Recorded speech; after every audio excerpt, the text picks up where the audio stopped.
देने की बारी आएगी, हम बताएंगे अपने भाइयों को किस तरह से आगे बढ़ाया जाता है, किस तरह से उनकी हिस्सेदारी दी जाती है। अभी तो हमसे देने कुछ है ही नहीं। मैं आपको विश्वास दिला देता हूं, डीएससी की जो हमारे भाई हैं, वाल्मीकि समाज के भाई हो, धानुक समाज के भाई हो और बागली समाज के भाई हो और किसी शैक्षिक समाज के भाई हो, मैं चंद्रशेखर आजाद वचन देके कहता हूं बहुजन समाज के सामने, ये हमारी आपसी बातचीत है। आप दुश्मन के इशारों पर काम मत करो। हम लोग बैठ के अपनी लड़ाई को निपटा लेंगे।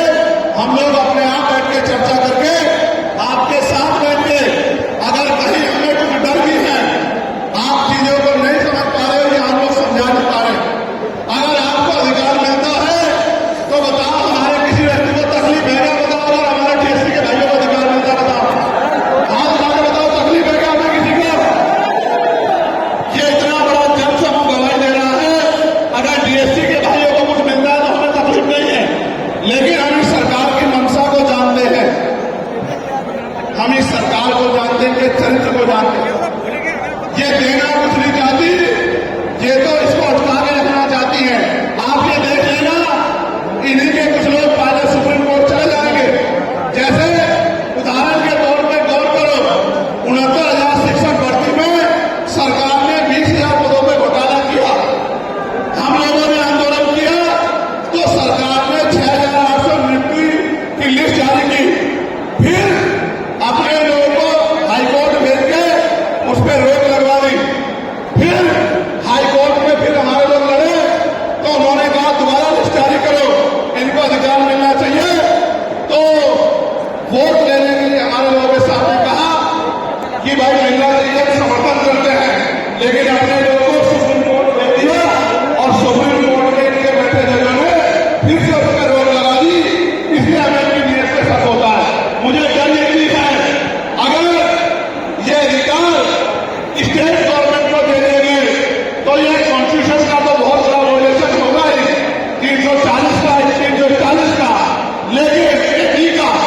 लेकिन सबसे बड़ा खतरा ये है कि कल जो सरकार सत्ता में आएगी वो किसी भी अन्य जाति के लोगों को शेड्यूल कास्ट में उनको शामिल करके आपके पूरे अधिकार को छीन-बीन कर सकती है। अगर ये पावर स्टेट को मिल गई, हमें सरकार की मंशा पे सिर्फ शक है। हमने ये भी मांग किया, आपको याद होगा, यूपी के साथी हमारे जानते हैं, हमने 2 साल पहले, पौने 2 साल पहले मांग की थी कि जो 52% ओबीसी हैं उनको 27% रिजर्वेशन सुप्रीम कोर्ट के लोगों ने दिया। आबादी से आधा सुप्रीम कोर्ट ने मंडल कमीशन की रिपोर्ट के बाद ना चाहते हुए सरकार ने कर दिया, तो सुप्रीम कोर्ट ने अपने तरीके से रोक लगा के 27% दिया। हमने मांग की पौने 2 साल पहले यूपी में, गोरखपुर में पीसी करके कि ओबीसी की आबादी जो 52% की है तो 15%, 27% से अलग 15% आरक्षण की व्यवस्था अलग से अति पिछड़ी जातियों को करानी चाहिए। मांग हमने पौने 2 साल पहले उत्तर प्रदेश में उठाई। उसके बाद उसी दिन हमने मांग पार्टी के अपने एक चरित्र है, हम बाबा साहब अम्बेडकर को, मानव काशीराम साहब को अपना नेता मानते हैं, हम ज्योतिबा फुले साहूजी महाराज को अपना नेता मानते हैं।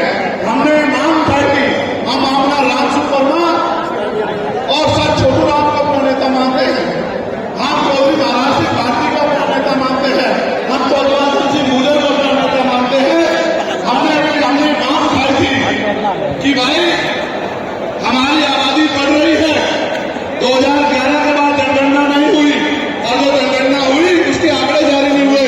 इसलिए हम लोग मांग करते हैं कि जिन जातियों को अवसर नहीं मिले, पहले तो उनको तैयार किया जाए और फिर उनको 5% अतिरिक्त आरक्षण शेड्यूल कास्ट में 15% अतिरिक्त देकर उनको मुख्य धारा में लाया जाए। जब हम 2 साल पहले कह रहा हूं, ये बाबा साहब अम्बेडकर ने कहा political power is the master की, राजनीतिक सत्ता वो चाबी है।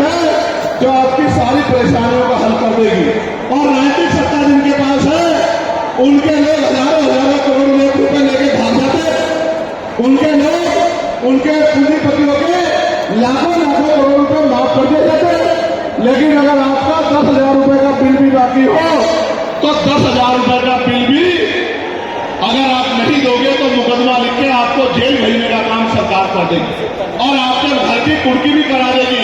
आप किसानों का, मजदूरों का हाल देख लो, आप नौजवानों का हाल देख लो इस देश में क्या है।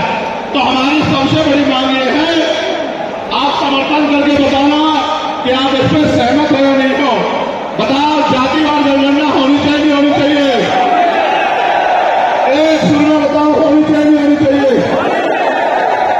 साथ साथ इस देश में जातिवार जनगणना के साथ साथ जितने भी सरकारी संस्थान हैं, चाहे वो जुडिशरी हो, जहां से हमारे खिलाफ लगातार फैसले आते हैं, चाहे वो आर्मी हो, चाहे वो और कोई सरकारी संस्था हो, सब लोग सब जगह पर आरक्षण व्यवस्था लागू होनी चाहिए। बताओ, होनी चाहिए, नहीं होनी चाहिए?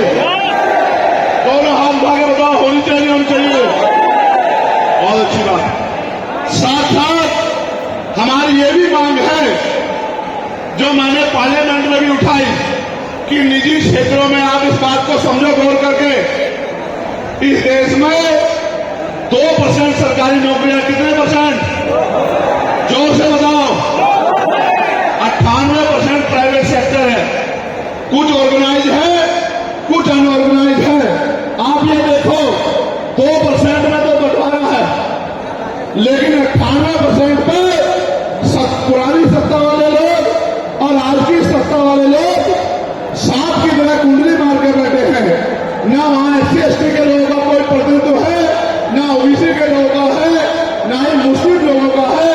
तो हमारी मांग ये भी है कि अब समय आ गया है कि निजी क्षेत्रों में भी आरक्षण की व्यवस्था होनी चाहिए, होनी चाहिए, नहीं होनी चाहिए? बताओ, दोनों हाथ लगा के बताओ, जोर से बताओ, होनी चाहिए, नहीं होनी चाहिए? Very good, very good. साथ साथ हमारी ये मांग है कि प्रमोशन में रिजर्वेशन भी इस देश में लागू होना चाहिए। शेड्यूल कास्ट, शेड्यूल ट्राइब और बैकवर्ड के लोगों के लिए प्रमोशन में रिजर्वेशन भी सरकारी संस्थानों में लागू होना चाहिए, लागू होना चाहिए, लागू होना चाहिए? बताओ, जोर से बताओ। हमारी ये भी मांग है कि मंडल कमीशन की बाकी सिफारिशें भी लागू होनी चाहिए, क्योंकि जब तक मंडल कमीशन की बाकी सिफारिशें